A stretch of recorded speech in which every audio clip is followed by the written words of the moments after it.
"This marriage is just a business deal," said the arrogant millionaire, until the honeymoon broke all the rules with the maid. "Before we begin, tell us in the comments which city you're watching from. And at the end, don't forget to rate this story from 0 to 10. Enjoy the story." Thomas Blackwood stood at the floor-to-ceiling window of his penthouse office, hands clasped behind his back, gazing down at Manhattan as if he owned it. In many ways, he did. At 36, he had built Blackwood Enterprises from the ground up, transforming it from a small tech startup to a Fortune 500 company that dominated the market. His net worth had crossed into billionaire territory last year, a fact Forbes had been quick to publicize. He took a slow sip from his whiskey glass, the amber liquid burning pleasantly as it slid down his throat. The city lights twinkled below, a constellation of human ambition that paled in comparison to his own.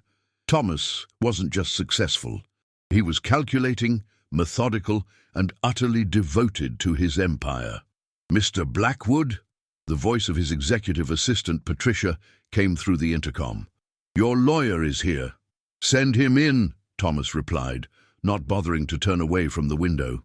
The door opened with a soft click, and Richard Simmons, Thomas's longtime attorney, and perhaps the closest thing he had to a friend, entered the room.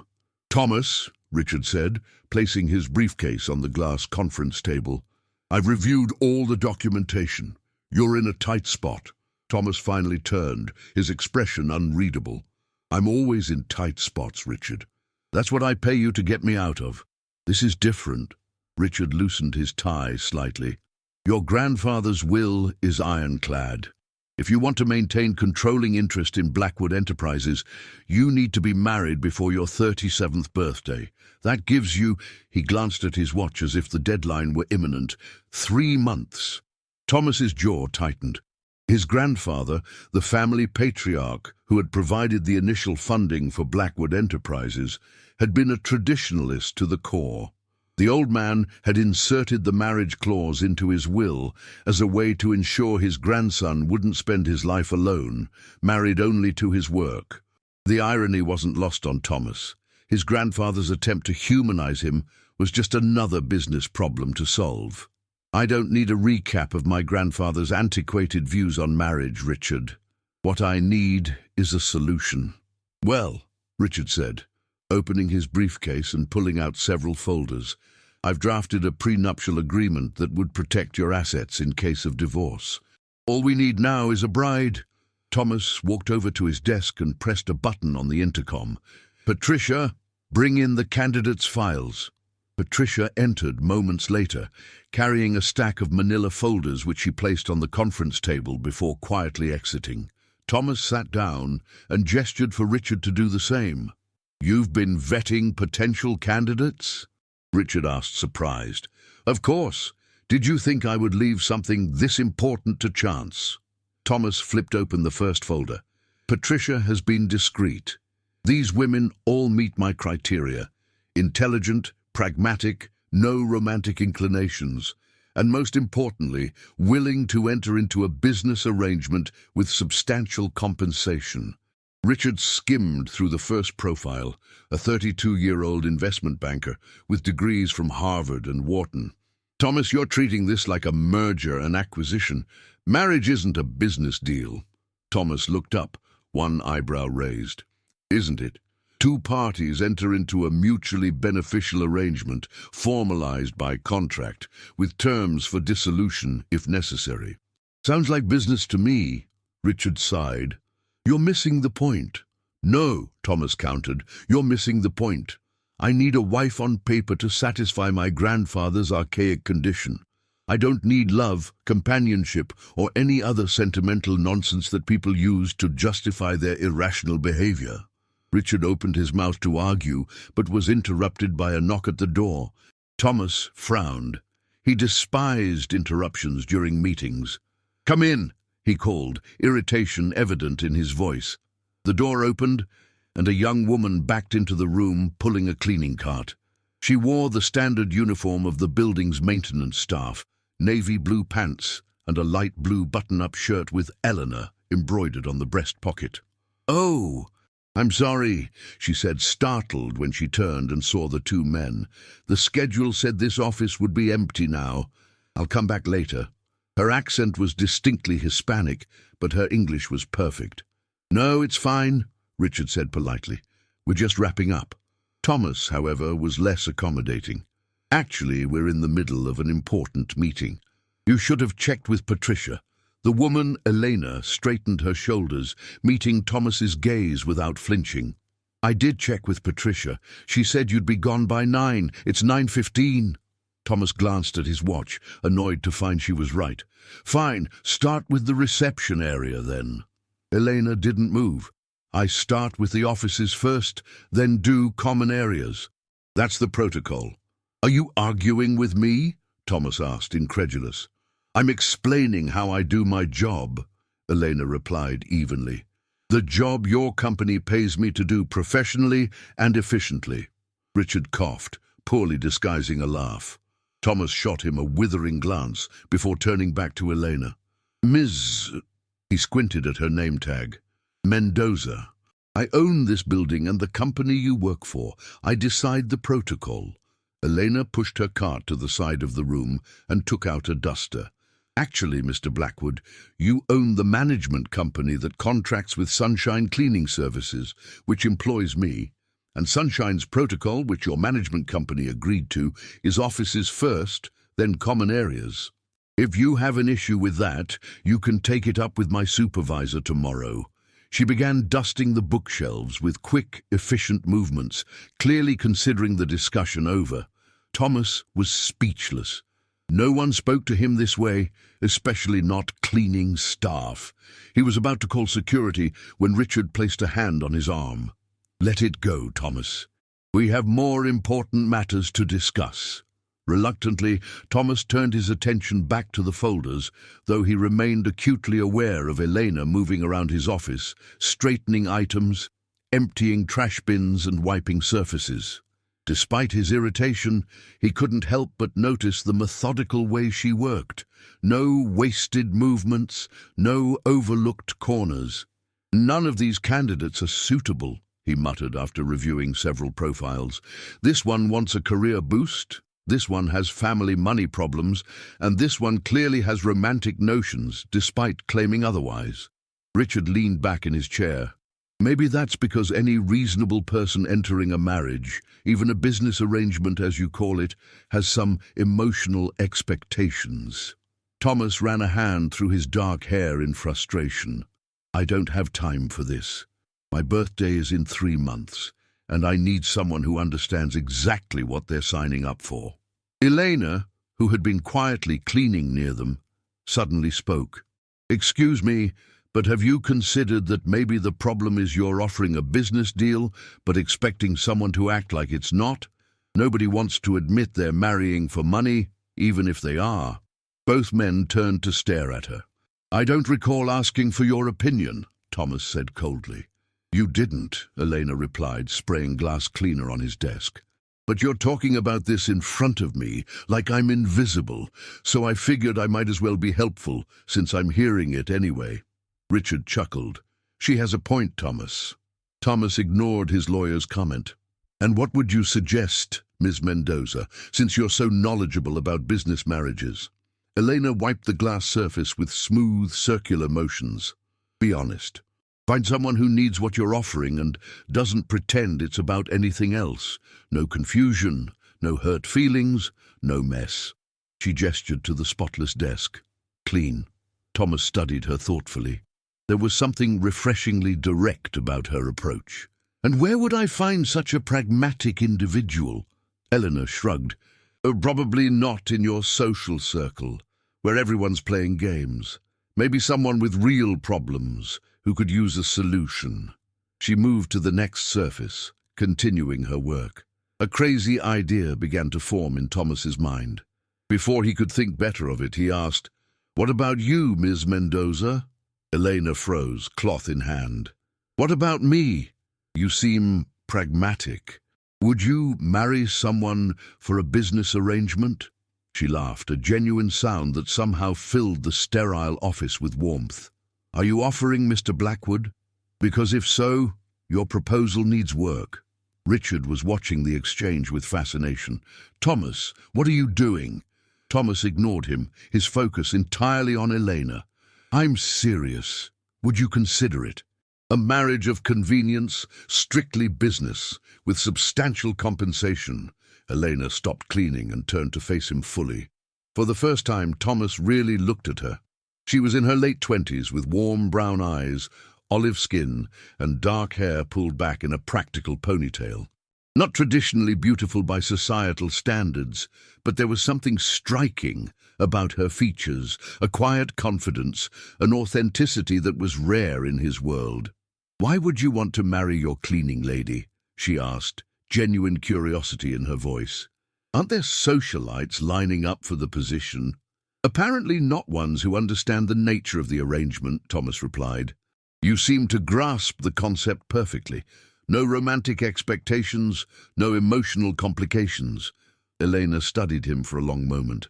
"How much is substantial compensation?"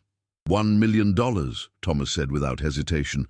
"Half upon signing the marriage certificate, half after 1 year when we divorce, assuming all conditions are met." Richard choked on his water. "Thomas!" Elena's expression didn't change, but Thomas noticed her grip tighten slightly on the cleaning cloth. "And what would I have to do for this money? Because I don't—" "Nothing inappropriate," Thomas cut in. "We would live separately. You would attend certain business functions as my wife. The prenuptial agreement would be extensive and clear. After 1 year, we divorce amicably, and you walk away with more money than you'd make in 20 years of cleaning offices." Elena was quiet for several seconds, and Thomas found himself uncharacteristically anxious about her response. Finally, she spoke. "I have conditions." "Such as?" he prompted. "I keep my job. I don't quit cleaning." Thomas frowned. "That's hardly appropriate for my wife, even a temporary one. Take it or leave it. I don't trust arrangements where I'm completely dependent on someone else." "Fine," Thomas conceded. "What else?" "I want everything in writing, reviewed by my own lawyer, not yours." She nodded toward Richard. "Reasonable. Anything else?" Eleanor hesitated. "I support my grandmother. She needs specialized medical care that insurance won't cover. I want that guaranteed as part of the deal, even after the divorce." Thomas nodded slowly. This was exactly the kind of practical concern he had expected. No romantic notions, just real-world problems and solutions. "I can arrange that. Is there anything else?" "Yes," Eleanor said firmly. "Respect. I don't expect affection or even friendship, but I won't be treated like I'm beneath you because I clean your office." Thomas was about to object. He treated everyone according to their competence, not their status.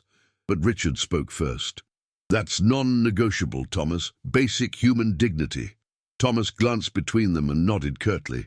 "Very well. Do we have a deal, Ms. Mendoza?" Elena took a deep breath. "No, not yet. I need to think about it, talk to my grandmother, consult a lawyer. This isn't a decision I can make while dusting your bookshelves." "Of course," Thomas said, surprised by her restraint.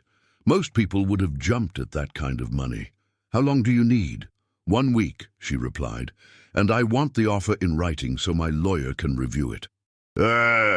Richard will draft something tomorrow," Thomas said. "You can pick it up from Patricia." Elena nodded and returned to her cleaning cart.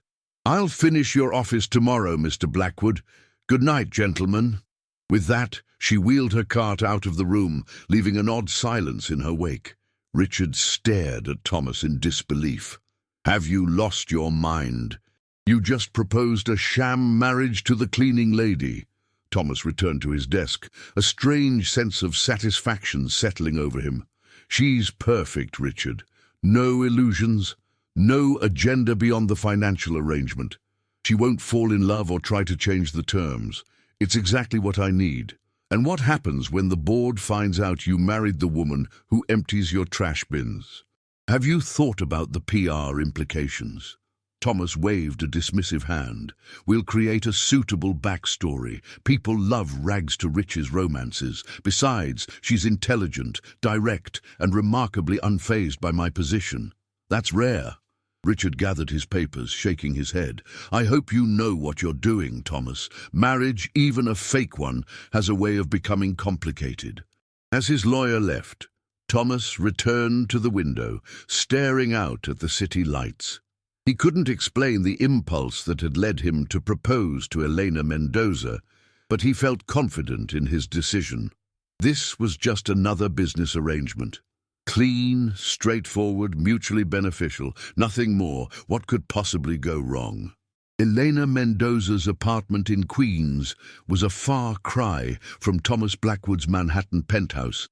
The two-bedroom walk-up on the third floor of a well-worn building might have been considered cramped by some standards, but Elena had transformed it into a warm, inviting home with colorful throw pillows, plants on every windowsill, and walls adorned with family photos.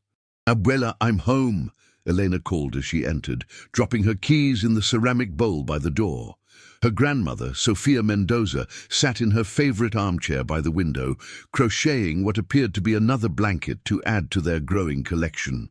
At 72, Sofia's once black hair had turned silver and deep lines marked her face, but her eyes remained sharp and full of life. "You're late, mijita," Sofia noted without looking up from her work. "Extra building." Elena kicked off her shoes and sank onto the couch. "No, just a strange encounter with a client." She hesitated, unsure how to explain what had happened. "Actually, Abuela, I need your advice on something." Sofia set her crocheting aside, giving Elena her full attention. "What kind of trouble are you in?" "Not trouble, exactly." Elena pulled the manila envelope from her bag, the one Patricia had given her earlier that day, containing Thomas Blackwood's proposal. "I've received a business offer." Sophia's eyebrows rose. "From Sunshine Cleaning? A promotion?" "No." Elena took a deep breath. "From Thomas Blackwood, the billionaire whose office you clean, the one you called an arrogant suit with the emotional range of a stapler."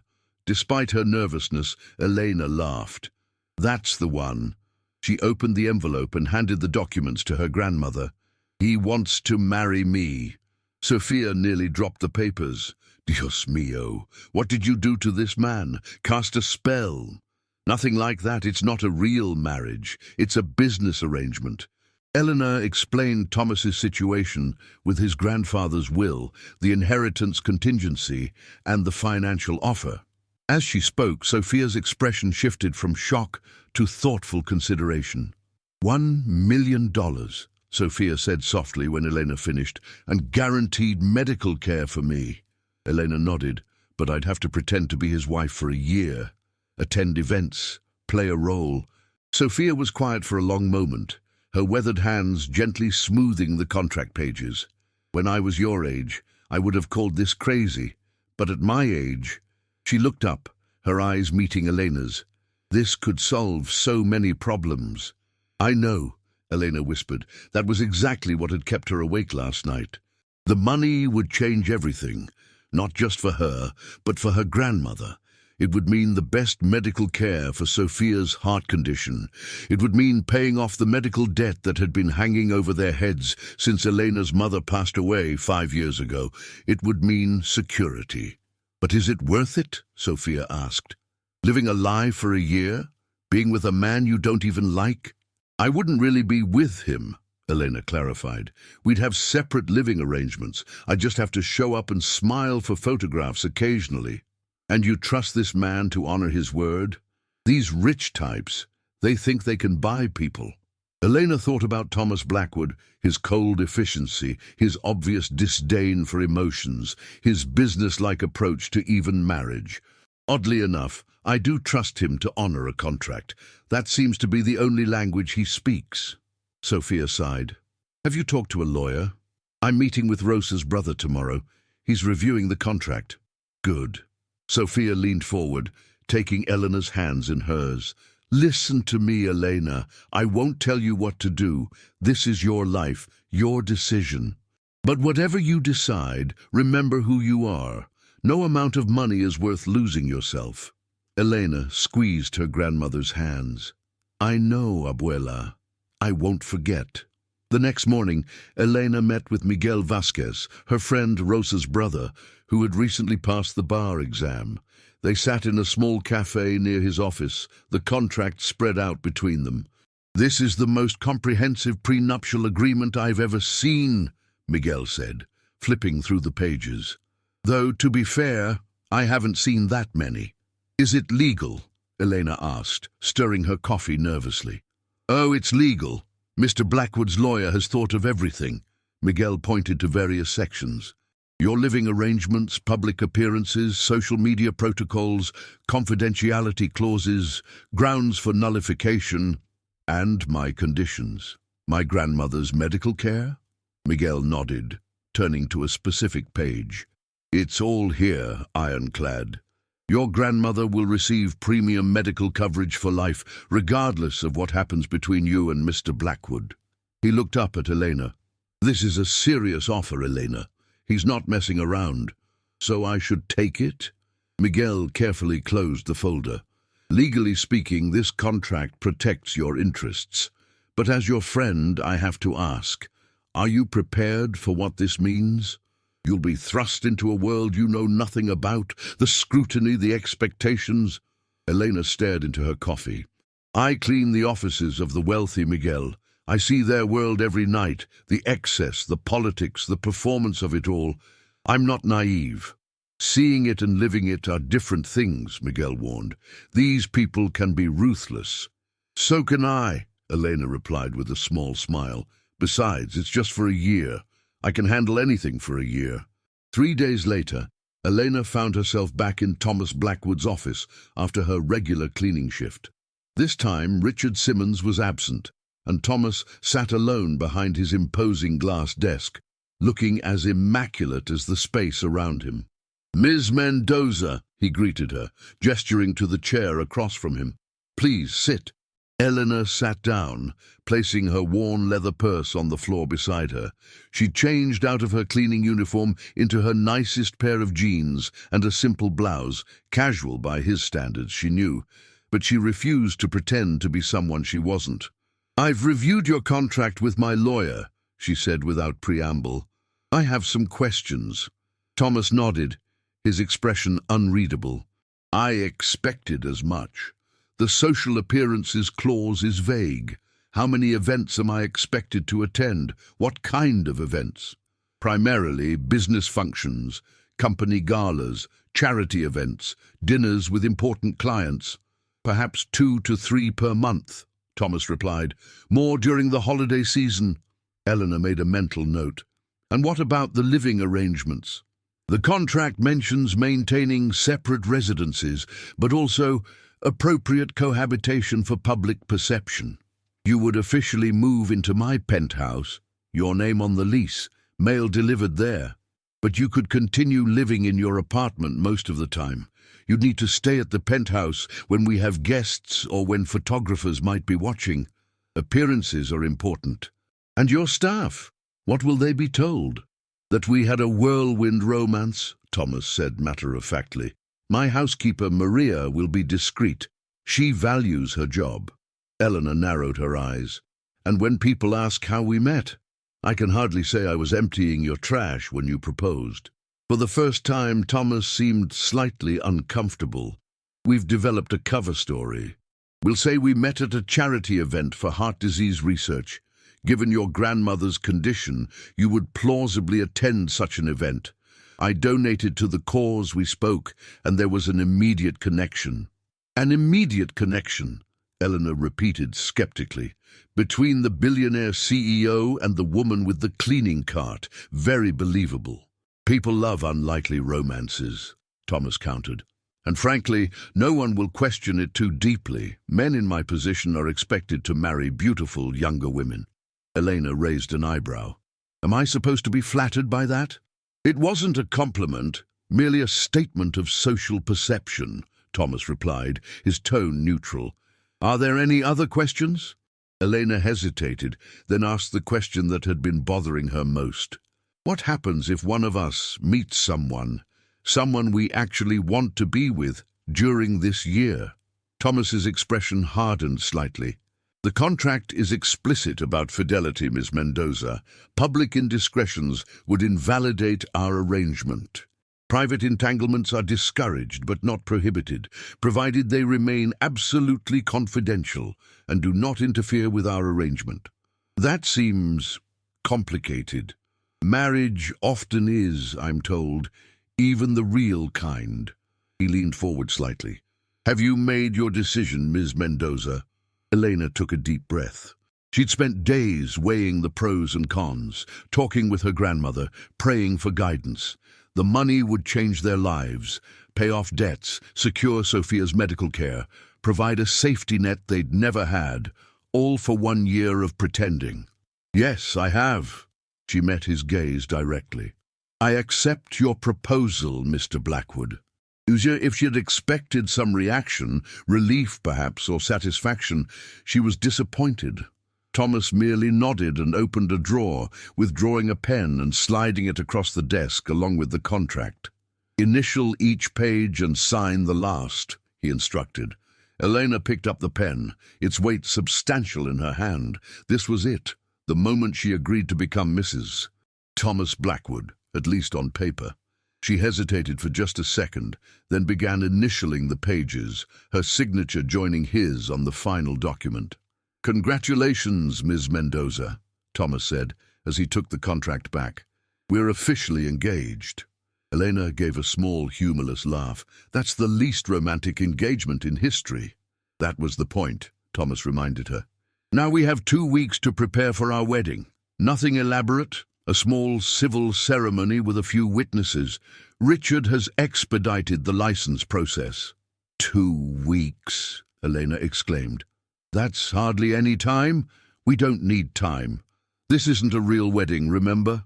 Thomas opened his laptop. However, there are practical matters to arrange. You'll need appropriate clothing for your new role. Patricia has scheduled appointments with several designers tomorrow. Elena frowned. I can dress myself. Not for the circles you'll be moving in, Thomas countered. This isn't personal, Ms. Mendoza. It's about credibility. No one will believe you're my wife if you're dressed in... He gestured vaguely at her outfit. That. Elena felt her temper flare. What's wrong with that? Nothing. For a casual outing. Everything for the wife of Thomas Blackwood. He checked his watch. Patricia will email you the details for tomorrow. A car will pick you up at 9. I have work tomorrow, Elena protested. I've already spoken with your supervisor. You've been granted leave for the next month. Elena stared at him incredulous. You went behind my back to my boss. I made necessary arrangements, Thomas corrected. Time is of the essence, Ms. Mendoza. We have a great deal to accomplish before the wedding. Elena stood up, grabbing her purse. Let me make one thing clear, Mr. Blackwood. I agreed to marry you, not to become your puppet. You don't make decisions about my job or my time without consulting me first. Thomas looked genuinely perplexed. It was a logical step to ensure your availability. It was presumptuous, Elena retorted. And if this arrangement is going to work, you need to understand that I'm a partner in this contract, not an employee you can command. They stared at each other for a long moment, neither willing to back down. Finally, Thomas inclined his head slightly. I apologize for not consulting you first. It won't happen again. Elena hadn't expected an apology, especially one that sounded almost sincere. Thank you, she said, somewhat mollified. I'll make the appointments tomorrow, but in the future we discuss these things. Agreed. Thomas stood up, signaling the end of their meeting. One more thing, Ms. Mendoza. From now on, I think you should call me Thomas, and I should call you... Elena, she supplied, the sound of her name in his voice oddly intimate despite the formal setting. Elena, he repeated, testing it out. Well, Elena, welcome to the first day of our business arrangement. Indeed, as she left his office, Eleanor couldn't shake the feeling that she had just signed up for much more than a simple business deal.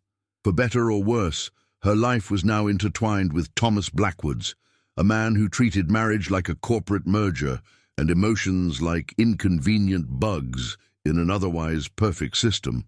1 year, she reminded herself. Just 1 year, and then she could return to her normal life, financially secure and free from the golden handcuffs she had just willingly put on.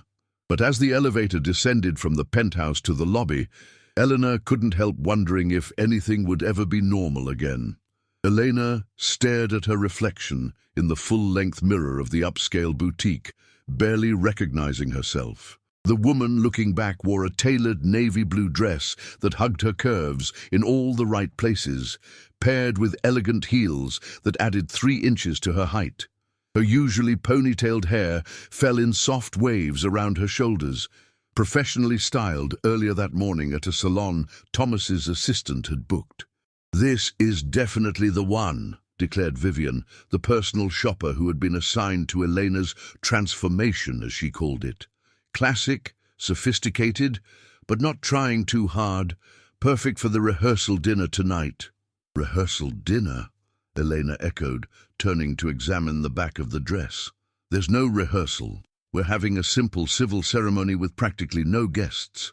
Vivian waved a dismissive hand. "Mr. Blackwood's instructions were clear. You need a complete wardrobe for all standard pre-wedding events, even if they're intimate gatherings." Eleanor sighed. This had been her life for the past 10 days, being poked, prodded, measured, styled and educated on everything from which fork to use at formal dinners to the correct way to address foreign dignitaries. It was exhausting. "How many more outfits do we need today?" she asked, already dreading the answer. Vivian consulted her tablet. "Just 3 more.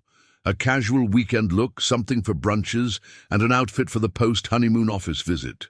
"Post-honeymoon?" Elena frowned. "There's no honeymoon.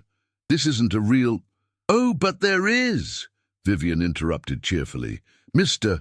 Blackwood's assistant mentioned you'll be spending a week at his property in the Hamptons after the ceremony. For appearances, of course." Of course. Everything was for appearances. Elena had quickly learned that in Thomas's world, perception was reality. They needed to sell their romance to everyone, his employees, business associates, the press, even the household staff. No detail was too small to manage. 2 hours and several $1,000s of Thomas's money later, Eleanor emerged from the boutique, laden with shopping bags. Thomas's driver, James, hurried to take them from her and load them into the waiting town car. "Where to next, Ms. Mendoza?" he asked politely. Elena checked the itinerary Patricia had provided that morning. "Blackwood Tower, apparently." "I have a meeting with Thomas at 2. James nodded and held the car door open for her. As they drove through Manhattan traffic, Elena gazed out the window, trying to reconcile the surreal turn her life had taken. Just 2 weeks ago, she had been cleaning offices at night and taking online classes during the day, saving every penny to help with her grandmother's medical bills. Now she was being chauffeured around in designer clothes, preparing to marry one of the richest men in the city. Her phone buzzed with a text from her grandmother. "How's the shopping, Mrs. Moneybags?" Elena smiled, despite herself. Sophia had developed an unexpected sense of humor about the whole situation, even as she reminded Elena daily to keep her feet on the ground. "Just finished," she typed back. "Heading to meet him now. Dinner at your place tonight." "Yes, please. Bring some of those fancy chocolates from yesterday. They help my heart condition. Doctor's orders." Elena laughed out loud. "Dr. Rosa ordered chocolate? I'm old. I self-diagnose. See you at 7. The car pulled up to Blackwood Tower, a gleaming 70-story skyscraper in the heart of Manhattan. Elena thanked James and made her way through the lobby, conscious of the curious glances from security personnel who were more accustomed to seeing her in a cleaning uniform than designer wear. "Ms. Mendoza," Patricia greeted her as she stepped off the executive elevator.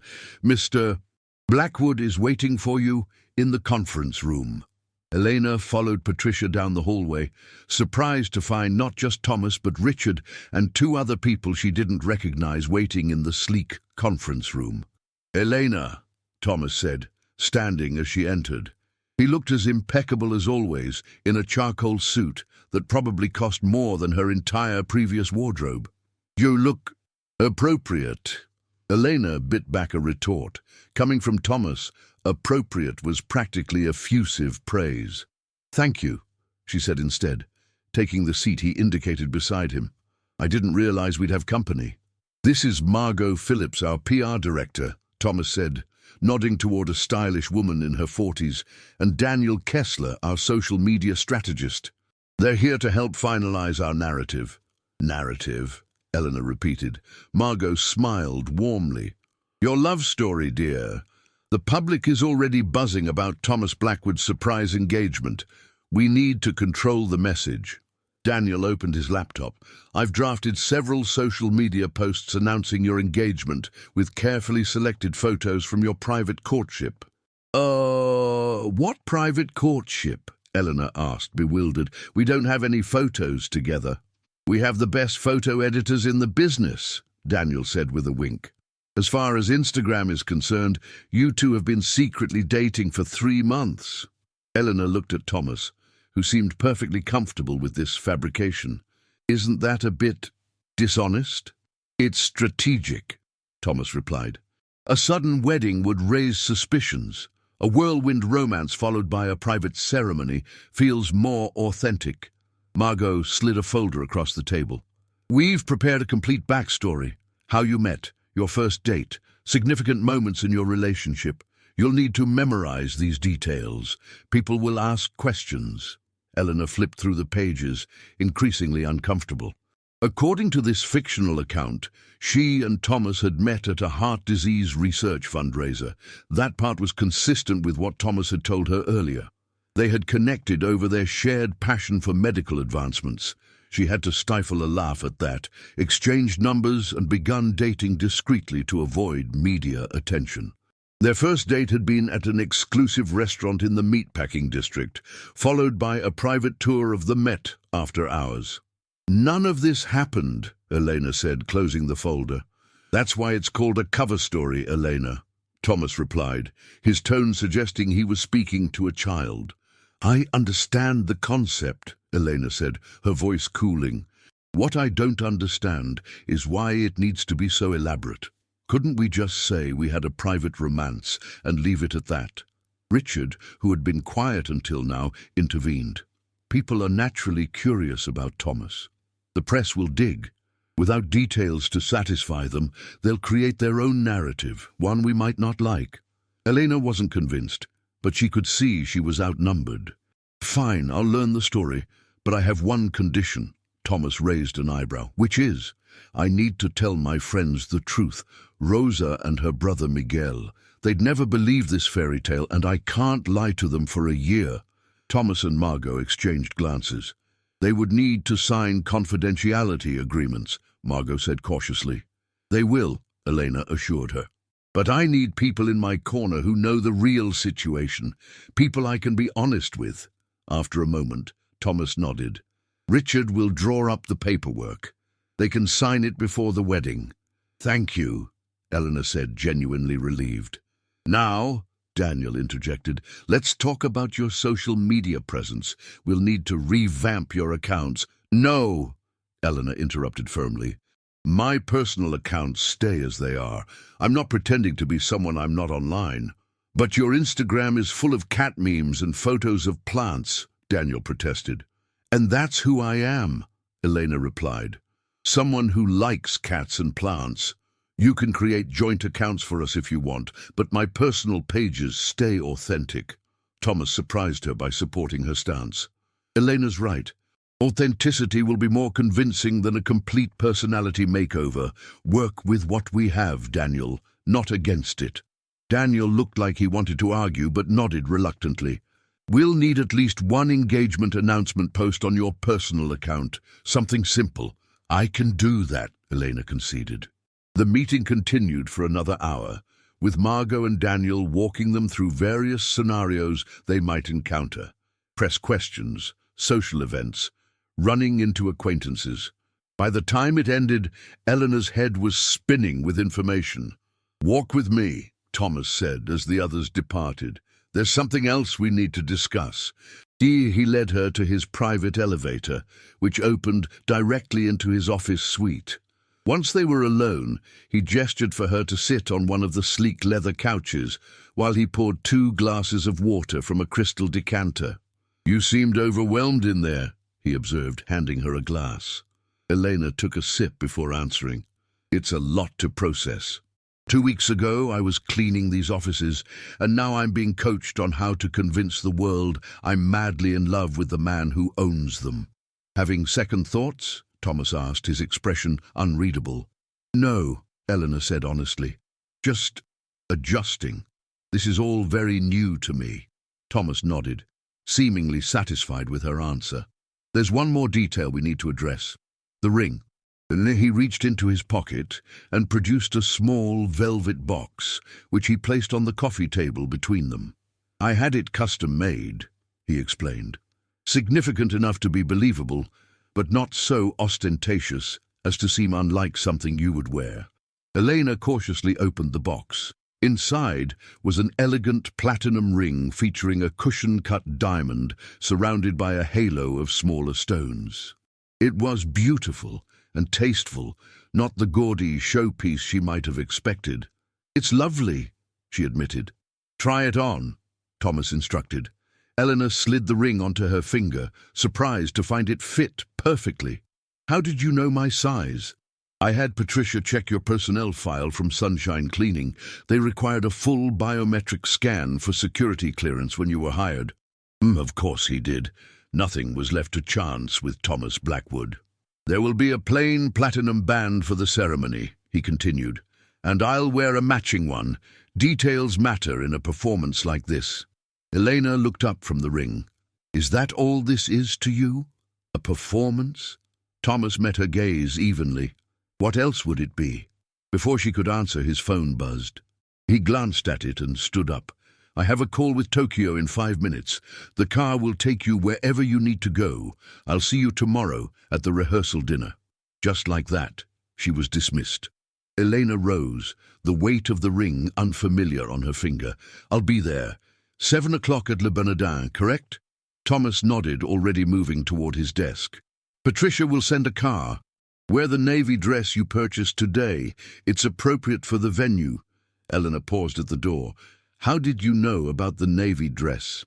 "Vivian sends photos of all purchases for approval," he replied without looking up. "Standard procedure." Of course, standard procedure. Everything in Thomas's world was calculated, controlled, approved in advance. Elena wondered if there was anything spontaneous about the man at all, any crack in that perfectly maintained facade. That evening, as Elena shared dinner with her grandmother in their small Queen's apartment, the contrast between her 2 worlds couldn't have been more stark. Here, in the warm kitchen filled with the smell of Sophia's famous ropa vieja, there were no PR strategies or rehearsed stories, just honest conversation and genuine laughter. "Let me see this ring again," Sophia said, reaching for Elena's hand across the table. She examined the sparkling diamond with a critical eye. "At least the man has good taste. This must have cost a fortune." "Everything costs a fortune to him," Elena replied, twirling spaghetti around her fork. "You should have seen the clothes he had me buy today. $2,000 for a dress I'll wear once." Sophia chuckled. "You could have bought 20 dresses at Target for that price." "That's what I said. But apparently the future Mrs. Blackwood can't be seen in off-the-rack clothing." Elena affected a haughty accent, making her grandmother laugh harder. After dinner, as they washed dishes side by side, a routine they'd shared for years, Sophia grew more serious. "Are you really okay with all of this, mijita?" she asked. "The lies, the pretending." Elena dried a plate slowly, considering the question. "It's weird and sometimes uncomfortable," she admitted. "But when I think about what this means for us, for your health, for our future, it seems worth it. But a whole year of living someone else's life, that's a high price too." "It's not someone else's life," Eleanor insisted. "I'm still me. I'm just playing a role temporarily, like an actress in a very long movie." Sophia didn't look convinced. "And this man, this Thomas, what is he like when the cameras aren't watching, when it's just the 2 of you?" Elena thought about their interactions, his cold efficiency, His attention to detail, the way he spoke about their arrangement as if it were nothing more than a business transaction. But she also remembered small moments.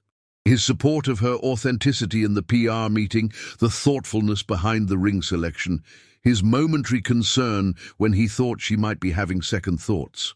"He's complicated," she finally said. "All business on the surface, but I think there might be more underneath. Not that I'll ever know for sure. This isn't that kind of relationship." Sophia hummed noncommittally. "In my experience, when you spend a year with someone, even pretending, things rarely stay as simple as you expect." Elena smiled and kissed her grandmother's cheek. "Don't worry, Abuela. My heart is not at risk here. Thomas Blackwood is the last man on earth I could fall for." "That's exactly what your mother said about your father," Sophia replied with a knowing smile, "right before she fell madly in love with him." "This is different," Elena insisted. "There's a legally binding contract involved." "Ah, yes, because legal documents are so effective at controlling human emotions." Sophia patted Elena's hand. "Just be careful, mi amor. The heart doesn't always read the fine print." The next evening, Eleanor found herself seated beside Thomas at an intimate table in Le Bernardin, one of New York's most exclusive restaurants. Despite the small gathering, just Thomas, Eleanor, Richard and his wife, and two of Thomas's executive team members with their spouses, the event had all the formality of a much larger affair. Elena was grateful for the etiquette coaching she'd received as she navigated the multiple courses and wine pairings. Thomas, seated beside her, played his role perfectly, occasionally placing his hand over hers, leaning in to whisper something that made her smile, usually dry observations about the other guests, and generally giving the impression of a man deeply enamored with his bride-to-be. "Tell us how he proposed, Elena," urged Catherine, Richard's wife, during dessert. "Thomas has been so secretive about the whole thing." Elena felt a moment of panic before remembering the script. "It was actually quite surprising," she began, her voice growing more confident as she spoke. "We were having dinner at his apartment, just a casual evening. I was helping him cook, and I turned around to find him on one knee in the middle of the kitchen." She glanced at Thomas, who was watching her with an unreadable expression. "He said he knew it might seem sudden to everyone else, but he'd never been more certain of anything in his life. I had a whole speech prepared," Thomas added smoothly, taking her hand. "But in the moment, I could only ask the one question that mattered." His performance was flawless, the slight softening of his usually sharp gaze, the gentle way he rubbed his thumb across her knuckles, the hint of vulnerability in his voice. If Elena hadn't known better, she might have believed him herself. "It's wonderful to see you so happy, Thomas," Catherine said, clearly charmed by the romantic tale. "After all these years of being married to your work." "Sometimes the right person comes along when you least expect it," Thomas replied, his eyes still on Elena. "And everything changes." The intensity of his gaze made Elena's cheeks flush despite herself. She reminded herself this was all for show. He had probably rehearsed that line in front of a mirror, but her body didn't seem to get the message. Later, as they waited for the valet to bring Thomas's car around, they stood close together on the sidewalk, his arm around her waist for the benefit of anyone watching. "You did well in there," he murmured, his breath warm against her ear. Catherine was completely convinced. "I had good material to work with," Eleanor replied. "That proposal story was nicely detailed in our narrative." Thomas's lips quirked in what might have been almost a smile. "The cooking detail was a nice touch. I don't think I've used my kitchen for anything other than coffee in years." "Really?" Elena looked up at him, genuinely surprised. "You have that gorgeous kitchen and you never cook?" "I work late. It's easier to order in or eat out." "That's sad," Eleanor said before she could stop herself. "Some of the best conversations happen in kitchens." Thomas looked like he was about to respond when the car arrived. He guided her toward it, his hand still at the small of her back. "I'll see you tomorrow at City Hall," he said, as the driver opened the door for her. 2 o'clock. Don't be late." "Would I dare?" Elena replied with a small smile. "After all, punctuality is one of your many conditions." This time Thomas did smile. Just slightly, but it was there. "Good night, Elena." "Good night, Thomas." As the car pulled away, Eleanor leaned back against the leather seat and closed her eyes. Tomorrow, she would become Mrs. Thomas Blackwood. The thought should have filled her with anxiety, or at least practical concern about the charade they were about to begin. Instead, she found herself remembering the warmth of his hand on her back, the surprising gentleness in his voice when he'd thanked her for the evening, the brief moment when his perfect mask had slipped to reveal something almost human underneath. Her grandmother's warning echoed in her mind. The heart doesn't always read the fine print. "Nonsense," Elena told herself firmly. This was a business arrangement, nothing more. She was simply getting caught up in the performance, exactly as they'd intended everyone else to do. Tomorrow would be just another acting job, the first day of a year-long role she had agreed to play. She would wear a beautiful dress, say the required words, and smile for the cameras. And then they would go to the Hamptons for their honeymoon, a week of keeping up appearances, with no one watching except the household staff. What could possibly be complicated about that? The wedding had gone exactly as planned. A small, elegant ceremony at City Hall, followed by an intimate reception at Thomas's penthouse. Elena wore a simple ivory sheath dress that Vivian had selected, and Thomas looked impeccable in a tailored grey suit. They exchanged the rehearsed vows and matching platinum bands with practiced sincerity, smiling appropriately for the professional photographer documenting the occasion. Now, 3 days later, Elena stood on the deck of Thomas's Hamptons estate, a sprawling oceanfront property with 6 bedrooms, a pool, and private beach access. The morning air was crisp, carrying the salt scent of the Atlantic as she sipped her coffee and watched the waves crash against the shore. "There you are," came Thomas's voice from behind her. "I've been looking for you." Elena turned to find her new husband dressed casually in khakis and a blue button-down, the most relaxed she'd seen him.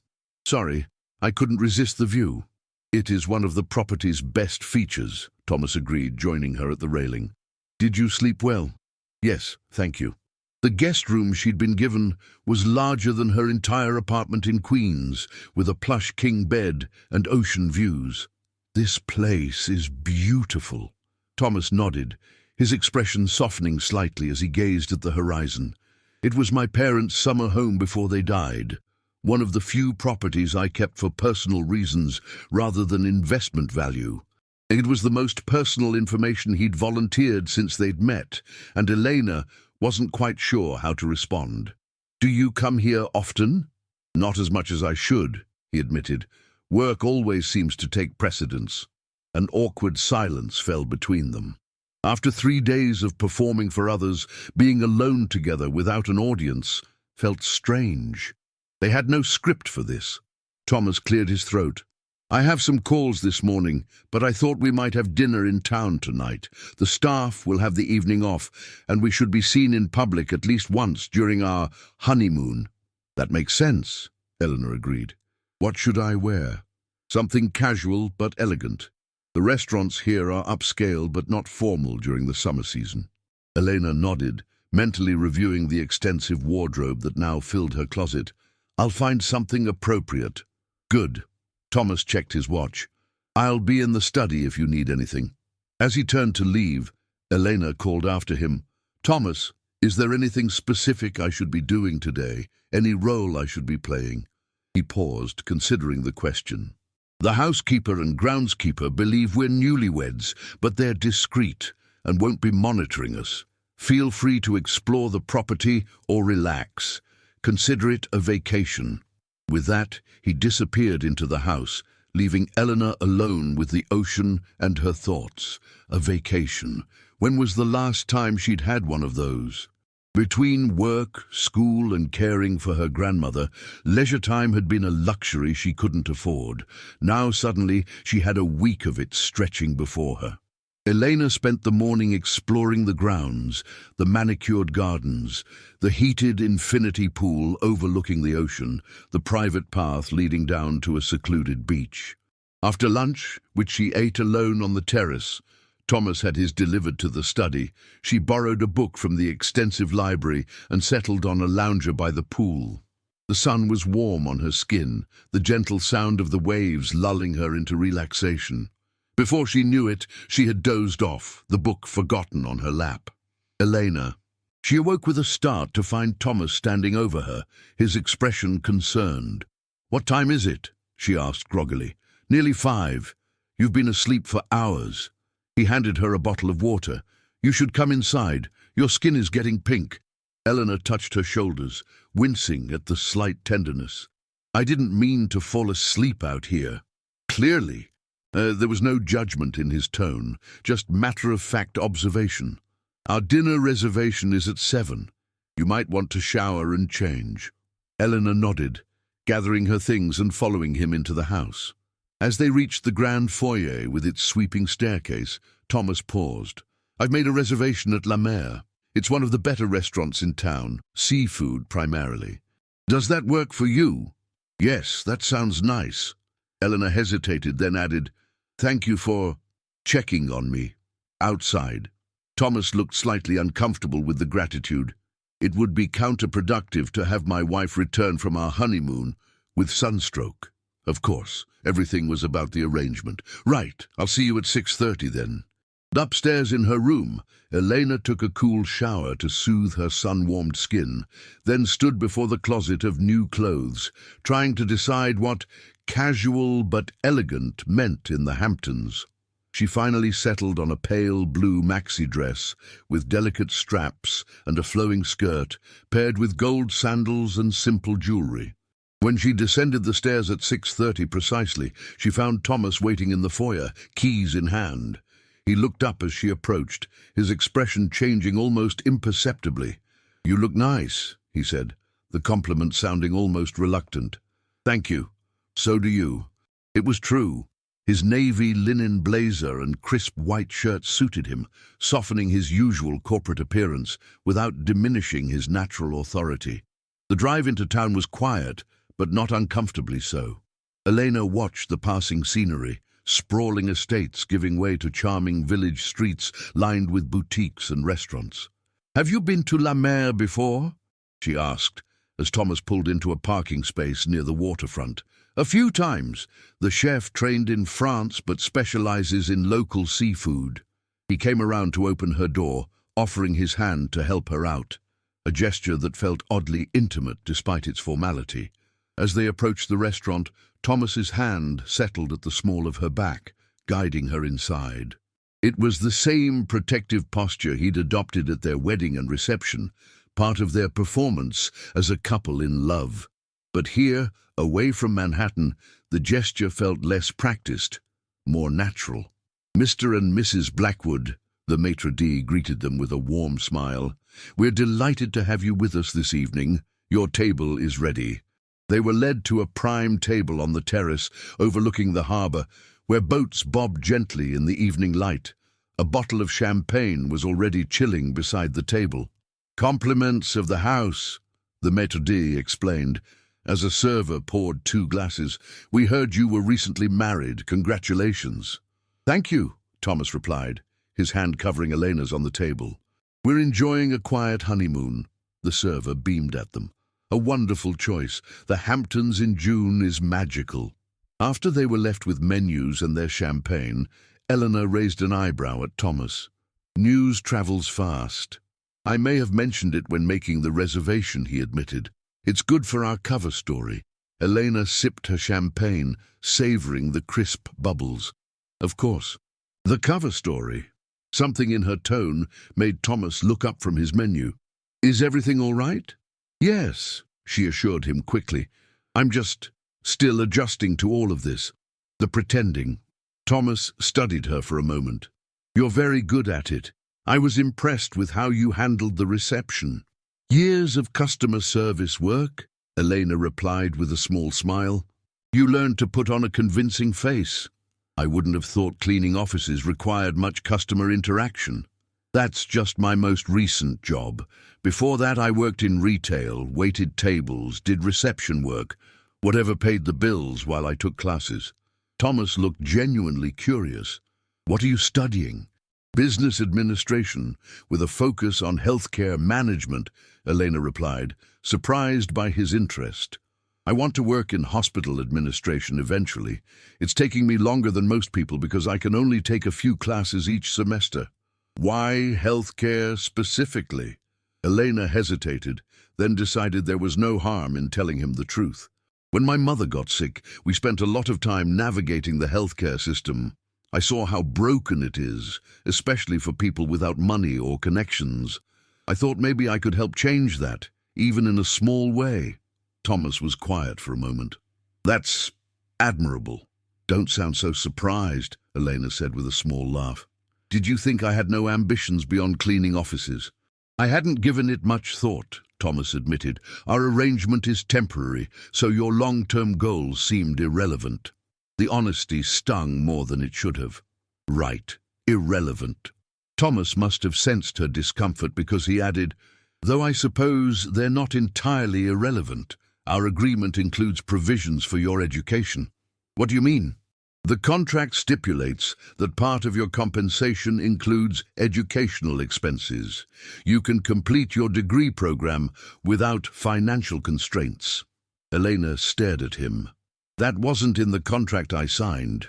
It was in Section 23, Paragraph 4, Thomas said, as if reciting from memory. Richard added it at my request after our initial conversation. Why would you do that? Thomas shrugged slightly. It seemed logical. Your education will increase your earning potential after our arrangement ends. It's a sound investment in your future. Before Eleanor could respond, their server returned to take their orders. Thomas selected the seafood tasting menu for both of them, with Elena's approval and a bottle of white wine to accompany it. As they waited for their first course, Elena returned to their previous conversation. Thank you for including my education in the contract. That was thoughtful. It was practical, Thomas corrected, but there was less conviction in his voice than usual. The evening progressed pleasantly from there. The food was exquisite. Fresh oysters, delicate scallop crudo, butter-poached lobster, and the conversation flowed more easily than Elena had expected. Thomas asked about her classes, and she found herself describing her favorite professors and the healthcare policy reforms she found most promising. In turn, she asked about his company, genuinely curious about the business empire he'd built. Thomas spoke with rare animation about his latest technological innovations and market expansion plans. You really love what you do, don't you? Elena observed as they shared a dessert of lavender creme brulee. Thomas looked almost surprised by the question. I suppose I do. Building something from nothing, solving complex problems, seeing strategies succeed, there's satisfaction in that. But no time for cooking, Elena teased gently, recalling their conversation outside Le Bernardin. To her surprise, Thomas smiled, a real smile that transformed his usually serious face. Not much time for anything else, he admitted, which my grandfather considered a personal failing, hence our current situation. Do you think he was right, that having only work in your life is a failing? Thomas considered the question seriously. I never thought so. Success requires sacrifice, and I made my choice. But lately, he trailed off, his expression thoughtful. Lately, Eleanor prompted. Thomas shook his head slightly. Nothing, just a passing thought. He signaled for the check, effectively ending that line of conversation.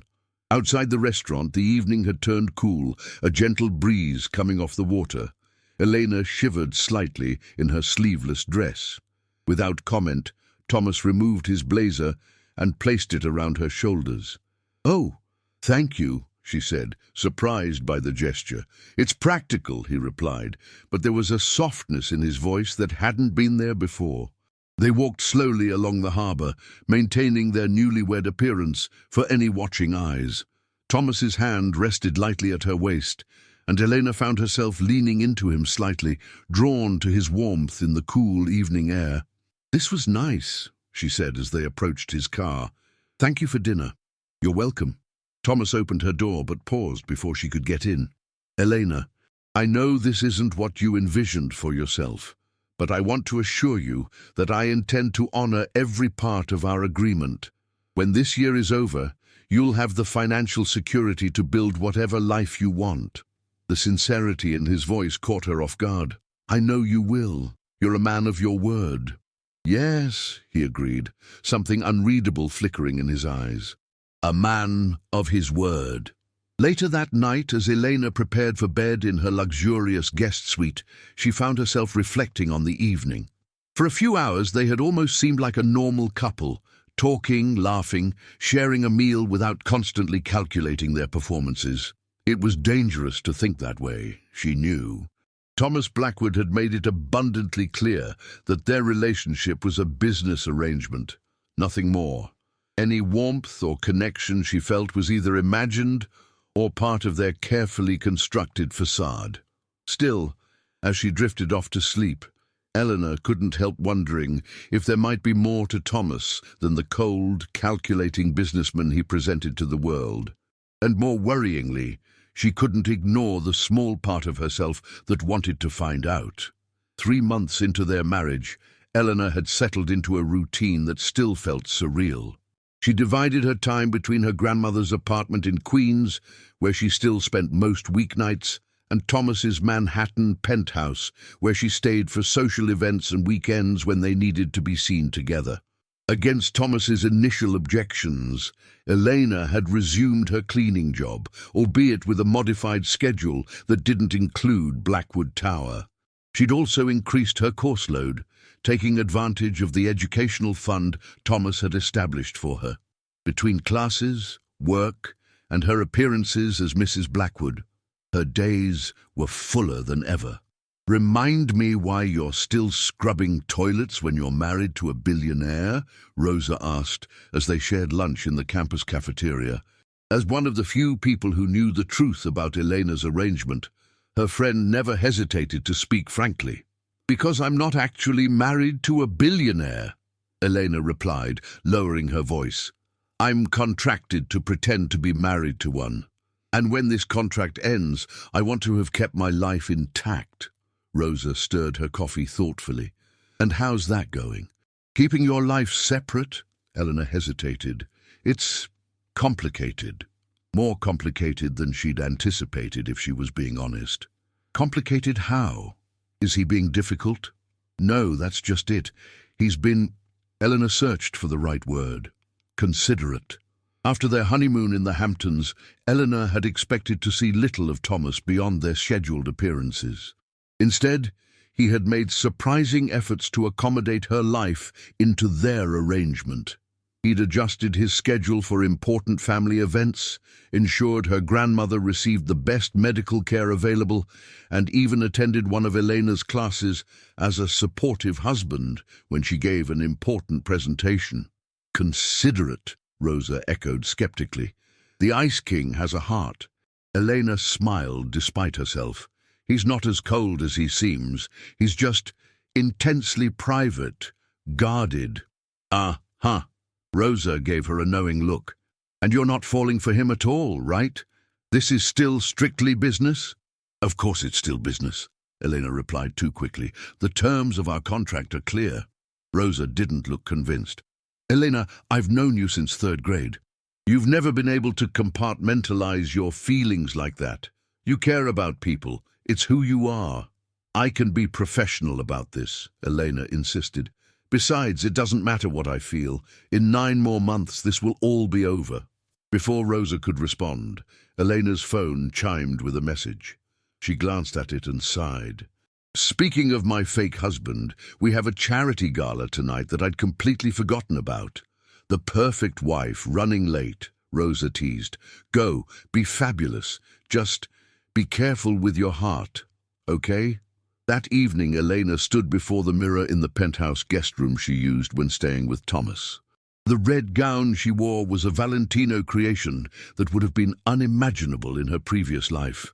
A sleek, off-shoulder design that made her feel like a stranger to herself. A knock at the door interrupted her thoughts. "Come in," she called, expecting Thomas's housekeeper, Maria.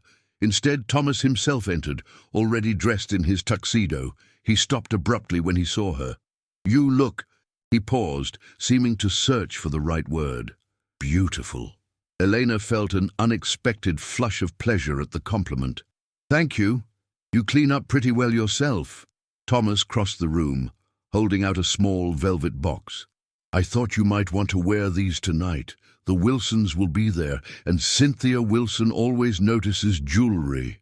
Elena opened the box to find a pair of diamond drop earrings that perfectly complemented her engagement ring. "Thomas, these are exquisite, but they're part of the arrangement," he said firmly. "Appropriate accessories for my wife at important functions." "Thank you," Elena said, removing her simple studs and putting on the diamonds. "They're beautiful." Thomas watched as she adjusted the earrings, his expression softening slightly. "My mother had similar ones. They suited her well." The rare personal comment hung in the air between them. "I'll take good care of them," Elena promised, touched by the unexpected sentiment. "The car will be ready in 15 minutes, Thomas said, returning to his usual businesslike tone. "The event starts at 8, and we should make an appearance by 8:30. At the gala, a fundraiser for cardiac research held at the Metropolitan Museum of Art, Eleanor played her role perfectly. She smiled at the right moments, laughed at the right jokes, and stood proudly at Thomas's side as he wrote a sizable check for the cause. "You two are simply the most refreshing couple," gushed Cynthia Wilson, the wife of one of Thomas's board members.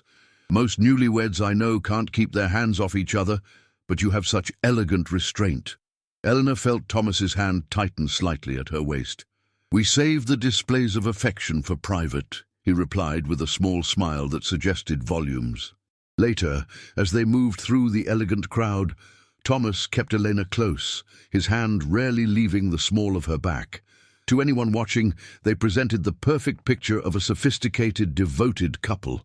"You're very good at this," Elena murmured, as they shared a quiet moment by one of the displays. "At what?" Thomas asked, sipping his champagne. "Making people believe we're in love." Something flickered in Thomas's eyes. "It's not difficult to convince people of what they want to believe. Society expects certain narratives. Is that all it is? Fulfilling expectations?" Before Thomas could answer, they were interrupted by his chief financial officer, who needed to discuss an urgent matter. Elena excused herself to the ladies' room, grateful for a moment alone to collect her thoughts. As she was touching up her lipstick, Cynthia Wilson entered, accompanied by another woman Elena recognized as a prominent socialite. "She's certainly not what I expected for Thomas," the socialite was saying, unaware of Eleanor's presence in the adjoining powder room. "I mean, where did he find her? She has no family connections, no society background." "Perhaps that's the appeal," Cynthia replied. "She's certainly beautiful, in an exotic way." "It won't last," the socialite declared confidently. "These mismatched marriages never do. He'll tire of her once the novelty wears off, and she'll walk away with a nice settlement." Elena froze, the lipstick still in her hand. She'd known there would be gossip.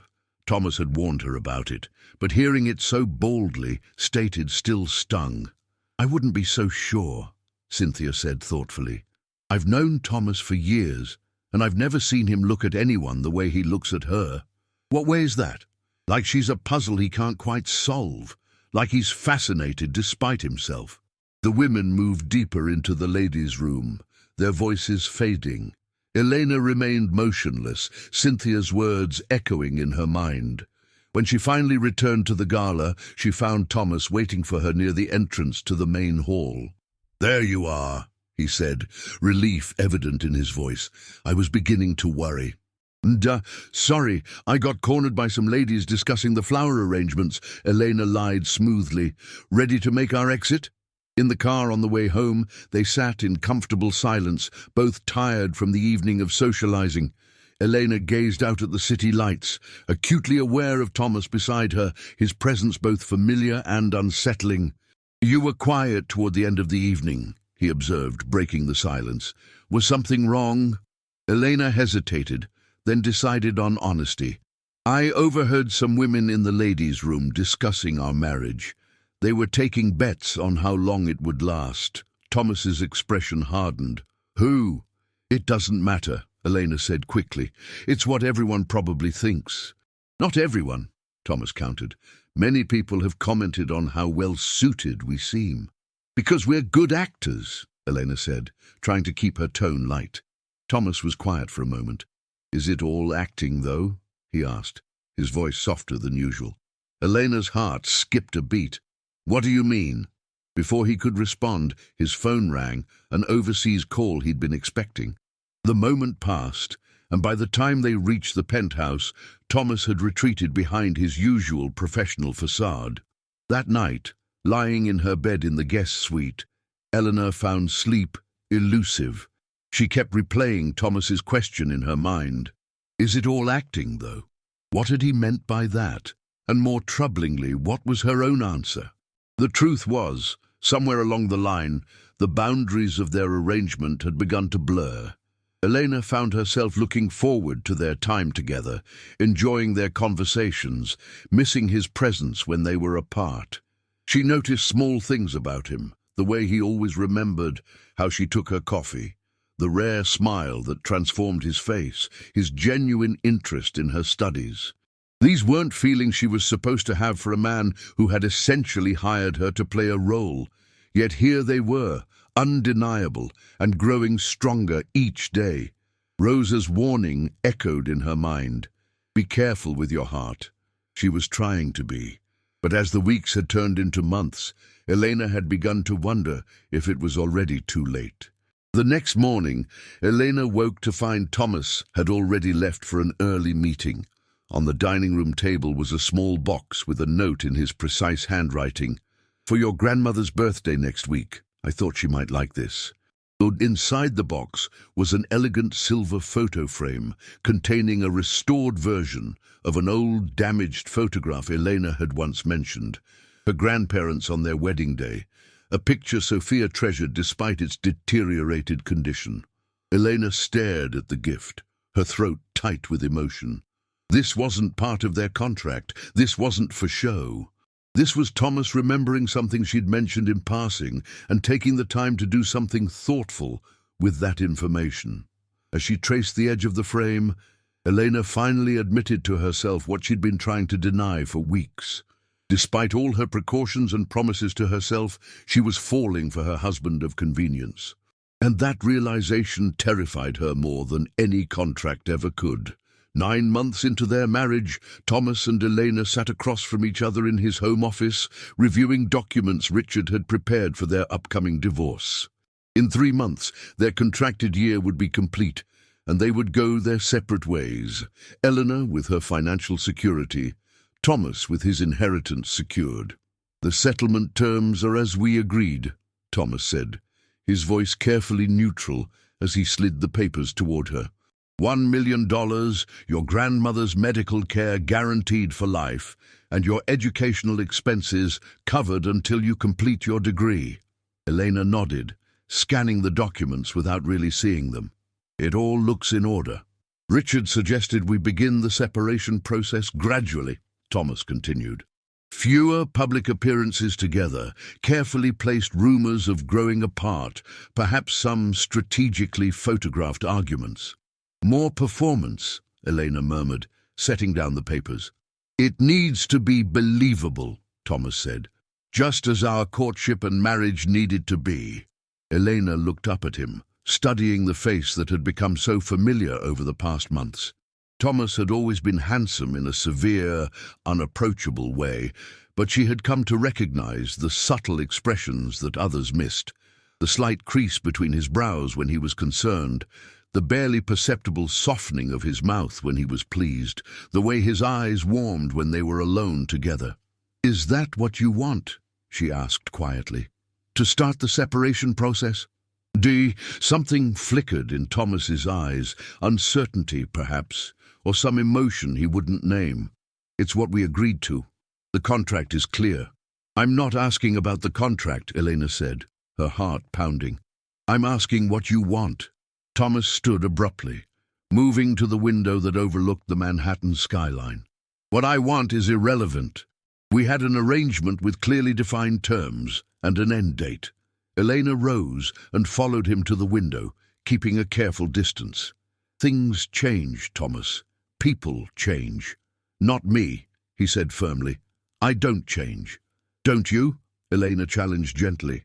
9 months ago, would you have spent a Sunday afternoon helping my grandmother replant her window boxes? Would you have remembered my favorite book and found a first edition for my birthday? Would you have rearranged an international call to attend my business ethics presentation? Thomas remained silent, his posture rigid as he stared out at the city. "Because that's what you did," Elena continued, her voice growing stronger. "Not for show, not for appearances. There was no audience for those moments, Thomas. It was just us. I was being considerate," he said stiffly. "It made our arrangement function more smoothly. Is that all it was?" Thomas turned to face her, his expression guarded. "What are you suggesting, Elena?" She took a deep breath. "I'm suggesting that maybe, somewhere along the way, this stopped being just business for both of us." The silence that followed her words was deafening. Elena watched as conflicting emotions crossed Thomas's face, something she'd never seen before in a man who prided himself on his control. "That would be complicated," he finally said. "Life usually is," Elena replied with a small smile, "despite our best efforts to keep it tidy and contractual." Thomas ran a hand through his hair, a rare gesture of uncertainty. "I don't know how to do this, Elena. Real relationships, real feelings. They weren't part of my plan. They weren't part of mine either," she admitted. "I was very clear with myself about keeping my heart out of this arrangement." "But," Thomas prompted, a hint of vulnerability in his voice. "But hearts don't read contracts," Elena said simply, "and somewhere between all the pretending and performing, I started to see the real you, the man behind the CEO facade, and She hesitated, then decided to risk complete honesty. "I fell in love with that man." Thomas stared at her, clearly stunned by her confession. "Elena, The sharp ring of his phone interrupted whatever he had been about to say. He glanced at the screen and frowned. "It's Richard. I need to take this." Elena nodded, trying to hide her disappointment. "I'll be in the kitchen." She left his office, closing the door quietly behind her. In the sleek, rarely used kitchen, Elena busied herself making coffee, her hands trembling slightly as she measured the grounds. Had she made a terrible mistake, laying her feelings bare like that? Thomas hadn't exactly reciprocated her confession before the interruption. 20 minutes later, she heard his office door open. Steeling herself for rejection, Elena turned to find Thomas standing in the kitchen doorway, his expression uncharacteristically uncertain. "I'm sorry about the interruption," he said. "Richard had urgent news about the Carlton merger." "It's fine," Elena replied, handing him a cup of coffee. "Business comes first. That's always been your motto." Thomas accepted the cup, but set it aside untouched. "Not always," he said quietly. "Not anymore." Elena's heart skipped a beat. "What do you mean?" "I mean that Richard also called to remind me that the board meeting is tomorrow morning, and I realized I hadn't even reviewed the quarterly reports. 9 months ago, that would have been unthinkable. I was always prepared, always focused entirely on business." "And now?" Elena prompted when he paused. "Now I find myself distracted by thoughts of you," Thomas admitted, the words seeming to surprise even him. "Wondering what you're doing in your classes, if you like the book I left on your nightstand, if you'll be here when I get home." Elena remained silent, hardly daring to breathe as Thomas continued. "I told myself it was just adjustment to having another person in my space, in my life, that once our arrangement ended, everything would return to normal." He took a step toward her. "But the thought of you leaving, of this ending, Elena, I don't want that." "What do you want, Thomas?" she asked softly. He closed the distance between them, taking her hands in his. "I want to tear up those divorce papers. I want to try something I never thought I'd want.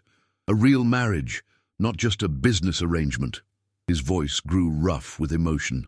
I want you, Eleanor, not as a contractual obligation, but as my wife, my partner. Joy and disbelief warred within her. Are you sure? This isn't what you signed up for. Thomas's lips curved into a real smile, the kind that transformed his whole face and made her heart race. Neither was falling in love with my convenient bride. But here we are. Here we are, Elena echoed, her own smile breaking through as happiness flooded her. So what are you saying exactly? I'm saying I love you, Thomas said, the words clearly new and strange on his tongue. And I'm asking if you'd consider extending our contract. Indefinitely. Elena laughed, tears of joy springing to her eyes. That's the most businesslike way anyone has ever asked me to stay married to them. I'm working on being less businesslike, Thomas promised, his hands moving to frame her face. Though I suspect I'll always be somewhat structured. I wouldn't want you any other way, Elena assured him. Your structured, organized mind is part of what I love about you, just like your secret kindness and your terrible cooking skills. I never claimed to have cooking skills, Thomas protested mildly, and yet you tried to make pancakes for my birthday. An experiment that will not be repeated, he agreed solemnly, though his eyes were alight with humor. Eleanor reached up to touch his face, still hardly believing this moment was real. So what now? Do we just keep going? No more pretending? No more pretending, Thomas confirmed, though we should probably tell your grandmother first. She's been giving me knowing looks for months. She always said legal documents couldn't control human emotions. Eleanor remembered with a smile. I should have listened to her. Thomas's expression grew serious again. I can't promise I'll be good at this. Real marriage, real feelings. I've spent my whole life avoiding precisely this kind of vulnerability. And I can't promise I won't get frustrated with your workaholic tendencies or your need to control everything, Elena replied honestly. But I think that's what real marriage is, figuring it out together, day by day. No contract can cover all the variables. A terrifying prospect, Thomas said, but he was smiling. Completely terrifying, Elena agreed. So, Mr. Blackwood, are you in? In answer, Thomas lowered his lips to hers in their first real kiss, not for show, not for appearance, but a true expression of love that had grown against all odds in the most unlikely of arrangements. When they finally parted, breathless and smiling, Thomas rested his forehead against hers. Definitely in, Mrs. Blackwood. This is one business deal I never want to end. Months later, Thomas and Elena stood on the deck of the Hamptons' house, watching the sunset over the ocean. They had come to celebrate their one-year anniversary, not of their legal marriage, but of the day they had finally admitted their true feelings for each other. Do you ever think about how unlikely this all is? Elena asked, leaning back against Thomas's chest as his arms encircled her from behind. A billionaire CEO and his cleaning lady falling in love through a fake marriage? If you'd presented it to me as a business plan, I would have rejected it as too risky and implausible, Thomas admitted, pressing a kiss to her hair. Fortunately, the heart doesn't require business plans. Elena turned in his embrace to face him. No regrets about changing the terms of our arrangement. Thomas looked down at her, his eyes warm with love. The only thing I regret is that I almost let the original contract stand. I almost lost you because I was too afraid to admit what was happening between us. Well, lucky for you, I was brave enough for both of us, Elena teased. Lucky for me indeed, Thomas agreed solemnly. The best return on investment I've ever had.